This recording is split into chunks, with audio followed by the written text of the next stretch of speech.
Umat Nabi dicawiskeun di surga 7 golongan. Kahiji budak nonoman getol tobat ka Pangeran. Kadua jalma berehan sodaqoh teu ditembongkeun. Katilu nu unggal dinten salat duha dilanggengkeun. Opat tukang berjamaah sanajan seueur kasusah.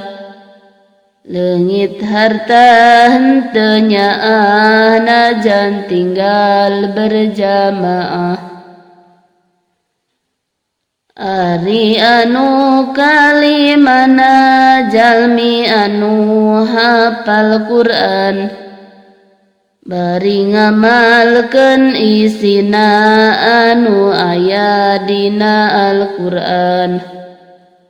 Ari anu kagenepna jalmi anu tarajinah, najan gelis nu ngagoda sieun ka siksa naraka.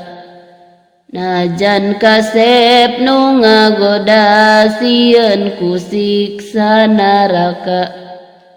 Ari anu katujuhna jalmi sok ngocor cipanon, banget sieun ku Pangeran dosa alit ditobatan.